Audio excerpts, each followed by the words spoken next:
I work for Hampshire and Isle of Wight Educational Psychology under Hyatt. And my name's Tara, and I'm just really interested to kind of gain some of your experiences of using Circle Friends intervention. We have used quite a lot of your resources when we train kind of ELSAs, emotional literacy support assistants, and when we recommend the interventions or carry out the interventions with schools. And it's an intervention which needs to be quite carefully managed in terms of supporting the students so they know exactly what's going on, and making it a safe environment for everybody. So I've done the intervention with primary schools primarily, and I'm just really interested to kind of talk about your experience of using it with older children, because the system of the school system is very different. The staff's understanding is quite different. There's lots more unstructured times. So yeah, and lots of different extra factors to consider. So true, so true. Well, well, yeah, I should introduce myself. I'm Colin Newton, co-founder of Inclusive Solutions, an educational psychologist for some 36 years. And we came across Circle of Friends, crikey, must be well over 20 years ago now, probably nearer 25 years ago. I'm from Jack Pierpoint in Marshall Forest up in Canada, and working in North America with Inclusion Press. Jack's still alive, he's still doing stuff out there. And we just found it so fresh and exciting that we kind of, we were buzzing on it for all kinds of inclusion work. And interestingly, it was kind of primary and secondary, almost from word go. Usually in response to exclusions, because we had a big exclusion issue in Nottingham City where we were based at the time. So it all kind of began back then. But secondary, close to the heart. Yeah, definitely. So I guess with my experience in primary, the intervention works quite well because they're in quite a small group, quite a small system. Children's needs might be quite apparent to all of the other students because they might just be in a one-form entry. And the difficulty would be about describing to the child exactly what would be happening. So to get their consent, you might have to adapt how you describe the particular intervention, because might be quite difficult for them to get their head around. But for a secondary school environment, my kind of thoughts were about a young person is very keen to fit in and not for their differences not to be revealed potentially. And this is some of the children that I've been working with in particular. So to talk to them about doing this intervention in the traditional approach where they're named, they're not in the room, and we talk openly about them. I just kind of wonder what your experiences are with young people and how you've kind of got their consent in a way that they kind of fully understand the intervention and what might happen afterwards. Yeah, I mean, the beauty of the approach is it's kind of very honest and it's very sort of direct. So, I mean, we've always gone along the lines of the young person has to be able to live with the fact that we are going to do this. And if they really cannot bear the idea of it, then we wouldn't proceed. So they have to accept the approach before we would ever proceed. Sometimes we've kind of gone around, if they really, they just don't like the idea of it at all, being centre stage, having the spotlight on. We've sometimes involved them in other children, young people's circles. So they kind of are a participant in another circle. And sometimes we kind of indirectly meet their needs. That's worked quite well at times. But in terms of just explaining with them what this involves, it would just be a direct explanation of the idea that we want to build a team around them. We want to dip into the other young people in their own year group. That's where we'll be recruiting. But it is a team that's going to be on their side. We want to directly invite young people to get involved. So only volunteers will be along for them. Often that's cause for worry. Nobody's going to volunteer. There's often an anxiety that will pop up. Although rarely is that actually an issue. I don't think I've ever come across that, even some really extreme circumstances, if the process, the kind of empathy building setup is carried out properly. So for the young person, I think I just encourage people to be direct, honest, talk through exactly what it's going to look like, who exactly you'll be talking with, and when the circle meetings get going, what they'll feel like and look like as they kind of go along. I think sometimes there's a worry you're going to tell them all about my backstory, or you're going to tell them all about my problems. And of course, we're not going to be doing that. we will be having a kind of a straightforward conversation with their year group about what they may have noticed that the person may be struggling with or finding difficult. And also we'll be talking to them about what goes well and what doesn't go so well, but it'll be coming from their experience. At no point are we going to be saying, oh, here's Tara, she's got these problems, or here's this is what happened to her over the years. People get confused about that, but that isn't part of the setup. So, and the young person is reassuring on that, obviously. And I think schools and parents have that anxiety that no one will volunteer, or the children will be kind of coerced into volunteering. But I think you're right. If the process is done right, then there's lots of willingness because they've kind of built up that understanding and that empathy in the right way. Which is why it's nice to be able to be kind of person involved to do that first bit. But I mean, obviously you can coach somebody and explain the process quite well. And we do that quite a lot too. Is there any, in terms of the pragmatics of secondary schools, I guess a couple of questions that we had as a team were, I guess tutor group seems like an obvious group to work with, but they're only with that people for a very small amount of time, and that's normally that transition in the morning and there's other things going on. So could you kind of think about taking children from each one of their subjects and forming a group like that? Like, how has it worked best in your experience? Yes, I always think the recruitment has got to have at least 40 young people from across the year group. So I take a pitch at the whole year group and encourage the school to think about that, think about the curriculum coverage for that young person. Who do they see? We need enough, as you say, enough people who are likely to come across that young person above and beyond the tutor group that would kind of make sense.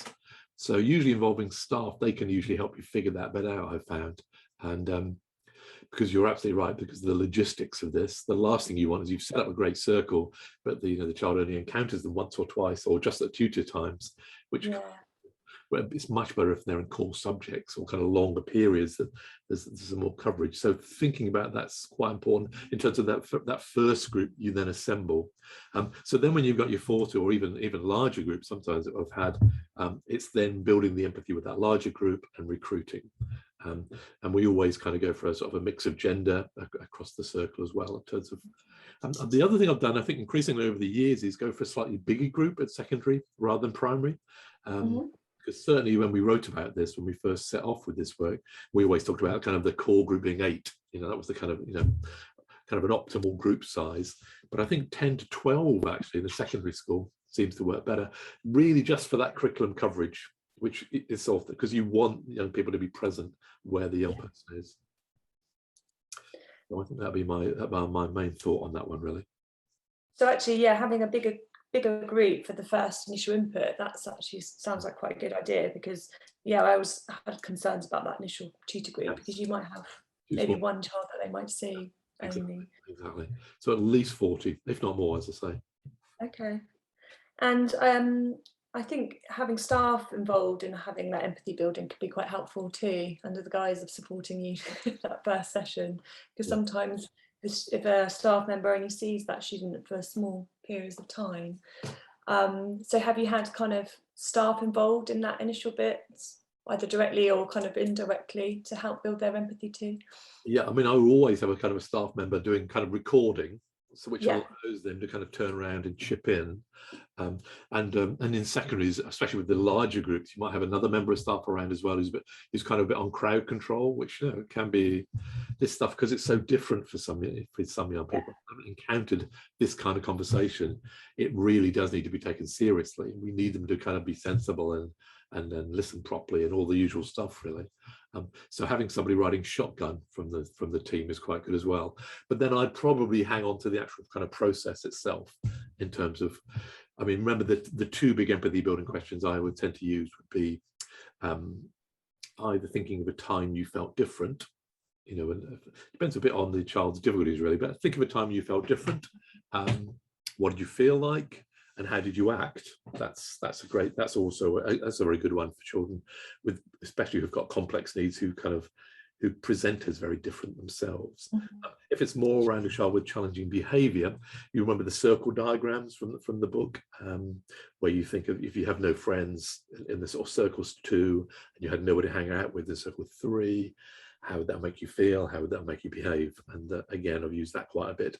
But I would tend to lead that with the member of staff just kind of chipping in really as they went.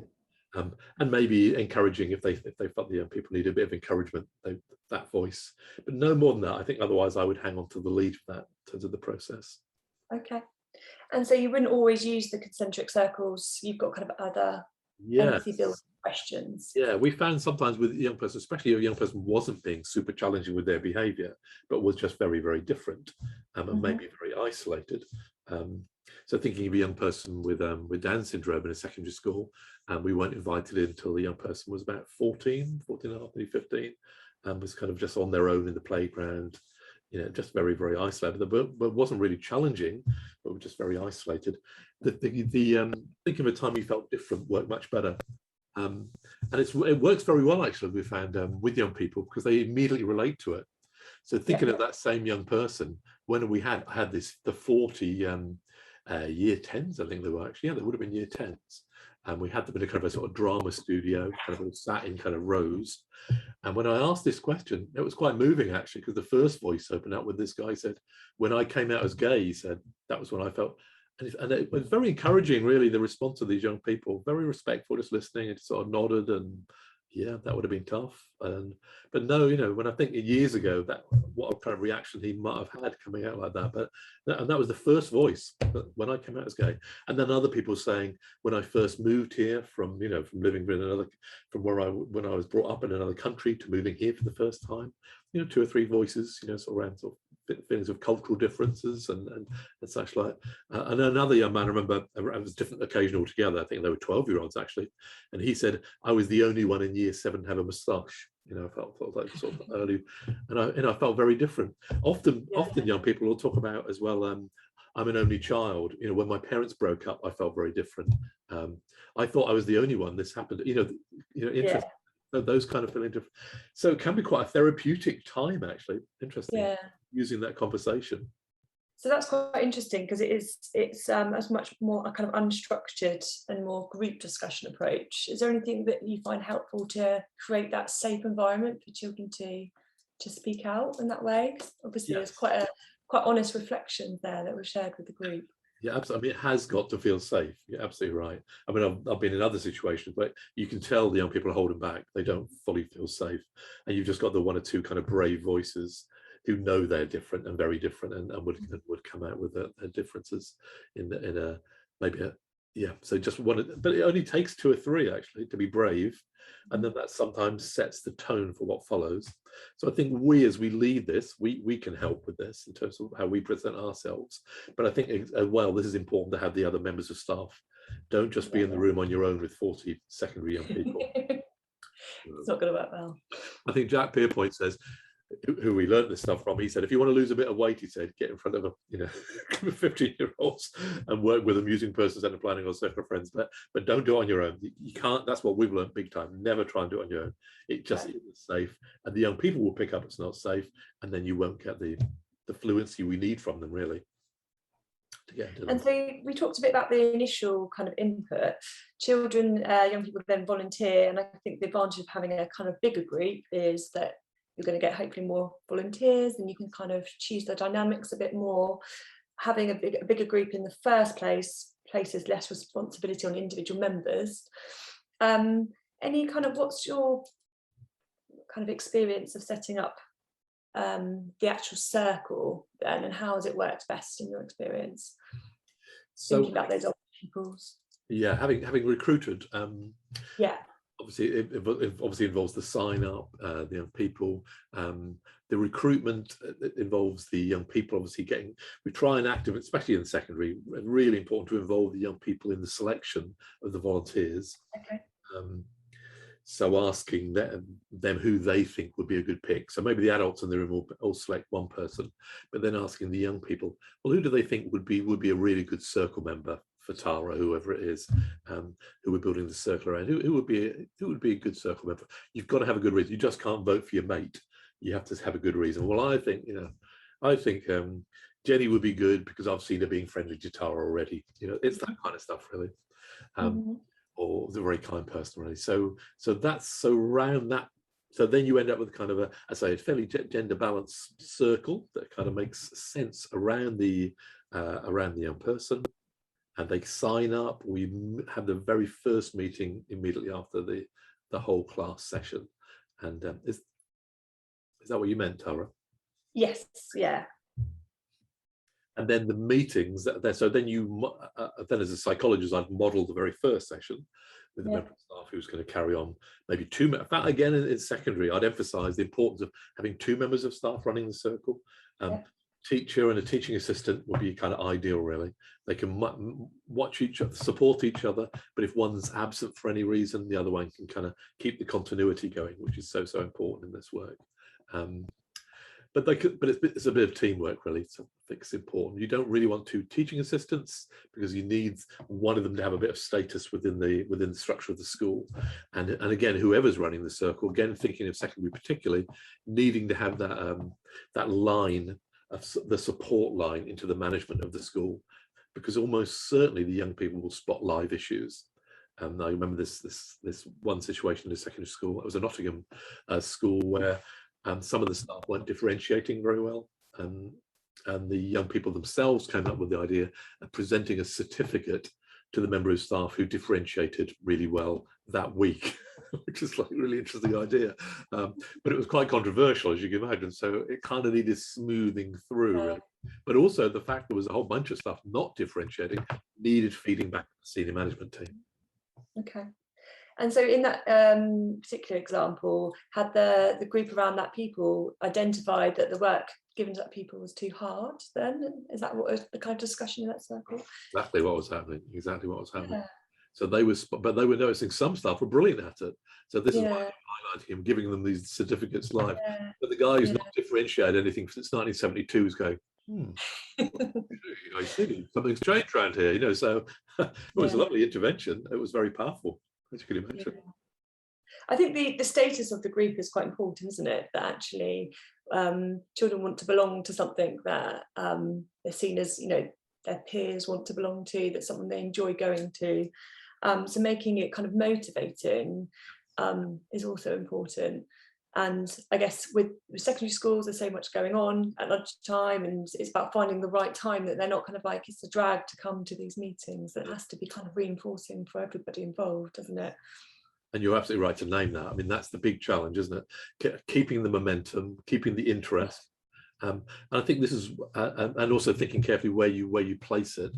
So, because often schools won't release young people in curriculum time anymore. You know, there was a time they would have thought of this as PSHE. Some schools will, but mainly you're going for kind of tutorial times or lunch times, or occasionally immediately after school, but very, very rarely.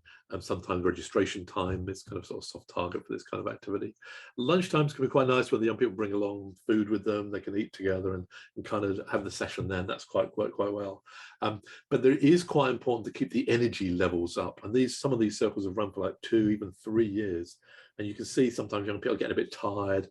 They're not changing, you can hear them saying. They're not saying, I remember this circle around the young person with autism. He's not changing, he's still doing those things. But and in a way, there was a time they actually needed a direct input to help them understand autism more, because they literally, I don't think they quite realised how some of this stuff was part of a lifetime condition, or it's going to be extremely hard for the young person to be able to change in some of those areas around movement issues or sensory sensitivities or whatever it might be. So sometimes almost a bit of direct education has been helpful, but even more important thing is sometimes just been to shift the focus away from the focus child to the individual participants. So other members get to talk about their own problems, their own needs, their own issues, and which is lovely for the focused young person, because they get to support somebody else. They're not just being supported all the time. It's a bit of passing it on really involved here, which is a lovely principle. So the sooner circles can do that in a way, the better, especially in secondary. And young people have always got live issues. There's always stuff in their lives they want to talk about, or they've got things. And if you create some safety and some trust in the circle, immediately this kind of helps for young people to be able to support each other and talk through tricky issues. So that's something. I think treats as well, outings, fun stuff, doing things around the circles to kind of up the motivation. Again, a circle we've working with quite recently down in Oxfordshire. They had a kind of a boat trip, and the young people were kind of really like that sort of cool boat trip. And I think of another one where they had a pizza party. It's a bit literally building some sort of fun, some kind of treat type things into it. Don't hold back, really. Being creative around that. And this is staff who know the young people. They kind of know when they're getting a bit worn, a bit tired, or they need a shift of focus or something. So dipping into the whole world of sort of circle time stuff as well, fun stuff, doing things alongside. It doesn't have to be always sitting in a circle. We can be doing things alongside it. We can be outside. We can be moving around the space. We can be going somewhere as a circle. We can be doing stuff. Being super creative, I think, really, to keep breathing the life into the circle. That's the kind of key thing. Okay, that's a really nice analogy. And is there anything in your experience that's helpful to make the circle feel safe for the young person? I think it's a really good kind of idea to think about broadening its purpose and making it kind of relevant, including the other young people in the circle and their needs. But I imagine that kind of first couple of circles where it is more focused on the focused child, that might be quite, it's quite an unusual situation for that child, and it might be that they haven't always got the social skills to cope with that. So I don't know any kind of advice or from your experience, how to make that experience as positive as possible for the young person. I mean, in many ways, I'd say trust the process. And a lot of the process is about hearing from the other young people and allowing the focused young person to be as silent as they need to be. Really don't put any pressure on them to contribute, especially to those early sessions. I'd say if you just want to sit there quiet, it's absolutely fine. You just sit there quietly. But I would forever be checking back. So we've talked about what goes well for the young person. I'm saying, so what do you think? Does that make sense to you? Is that? And they might just give you a little nod or something. That's fine. Plenty. That's all we need. The more challenging one is, where are things not going so well? So, where I keep, he keeps throwing chairs. He keeps throwing chairs when we do maths, and I don't like it. Upsets me. You can hear that voice coming through, and you can see Akib kind of frowning and sort of looking down a bit. And you're thinking, and then I'd be very quick with the voice that goes along the lines of, look, this is just people's opinions. This is just what they're thinking. It doesn't even need to be true, Akib. It's just what they're thinking, what they've noticed. It's just their own experience. And that's what we're hearing from. Is that okay? Can you bear to hear a little bit more of this? And he's maybe giving you a little bit more of that. And also, I think when we're hearing where things aren't going so well, you only want 2 or 3 of those. You do not want any more of that, because they could probably go around the whole circle. Everybody would have a wonderful thing to tell. We don't want to hear it. It's just going to outweigh things with problems and negativity. So just a couple of things that we can get our teeth into, really, with some kind of at least tacit acknowledgement from the young person that, maybe there is something about them getting angry, or there is something about them losing it. Just a little, even just a nod or a grunt, just something to allow us to say, okay, well, let's think what we can do about that together then. And this is when you're collecting the loose. So again, the group are taking a lead from you. So if you're fairly calm and measured about it, you're bringing them in, and you can manage the group as well. And if you can't manage the group, making sure you've got somebody next to you who can manage the group, because this is quite important. It's got to feel safe. The young person has to feel safe. If he thinks they're just going to say anything whenever they want, and it's a free for all, it's all going to break down very, very quickly, really. So safety is very important. So your lead on it. So the adults lead on it, if you like.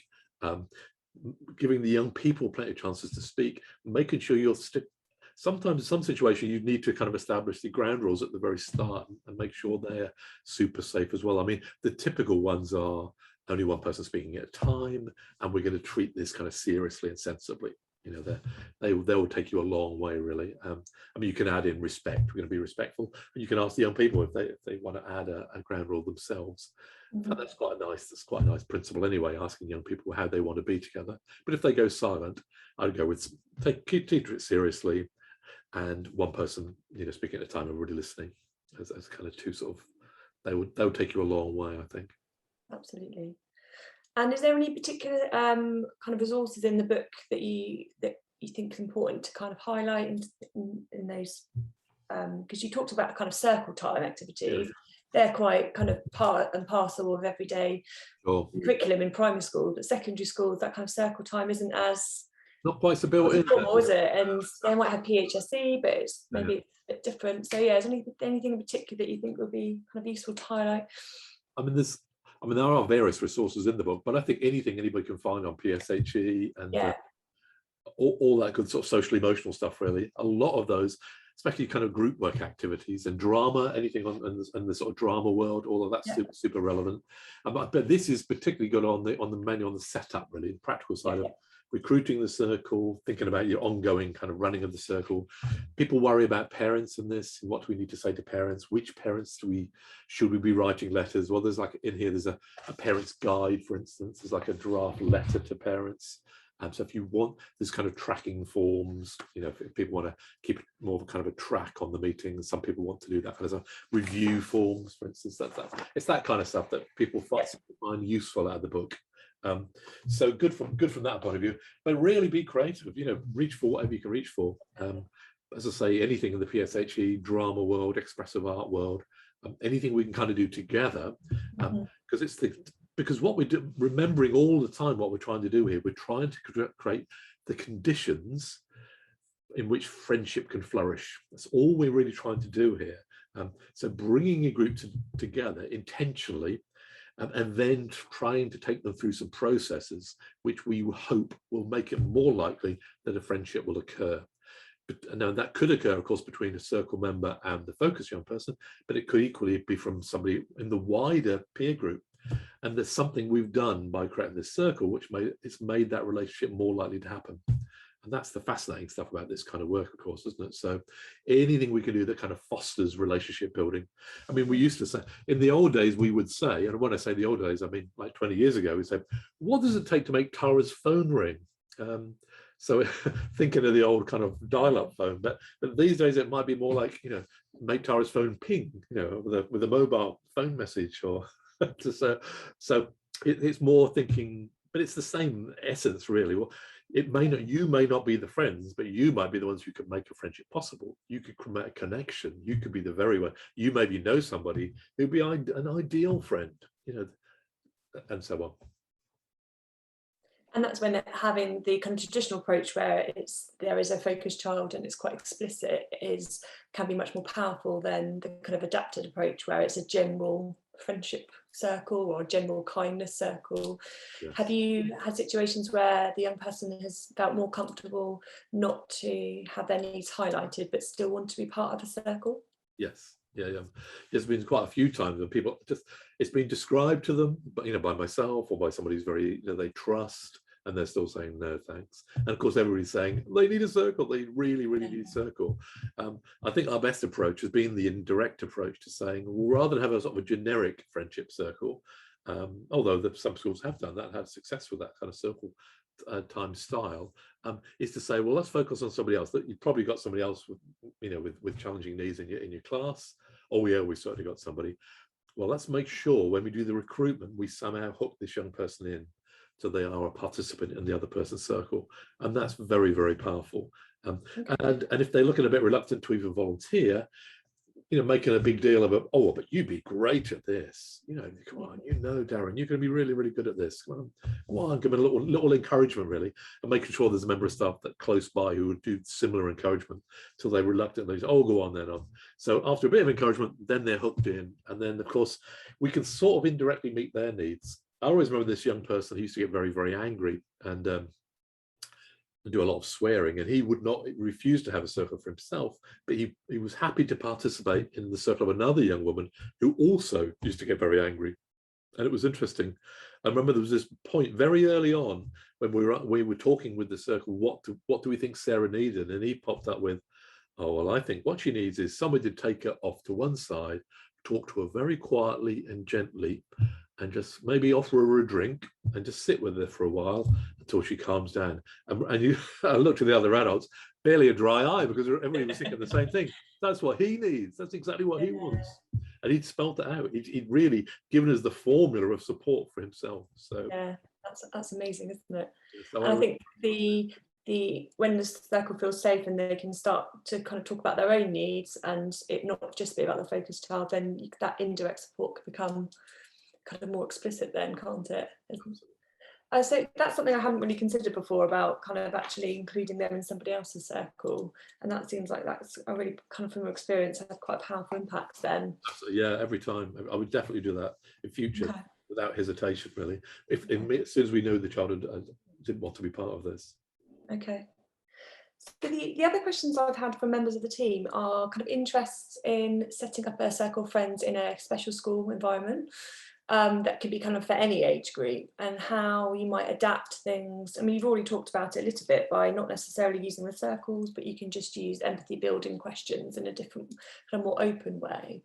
But have you had experience of using it where you've had to kind of adapt the setting up process or adapt the circle a bit because of the needs of everybody involved?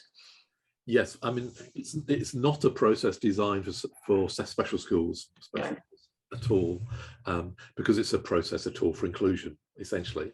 So if anybody in a special school comes up with, what about this? Could we run a circle of friends? And my answer is simply, yeah, you could do, actually. You could run a circle of friends in the child's neighborhood school for that child. And in fact, it's a beautiful stepping stone into inclusion for that young person, because you create a circle in the school they would be at, or a school that the parents are comfortable with, being very close to where they live, in case there was an issue why they're not there back in the past, or maybe they started off there or whatever. But finding a school everybody's kind of comfortable with, yeah, it's a mainstream school, it's close to where the child lives, and potentially they could have been at it. And then you do the recruitment and the empathy building, even though the children don't know the child.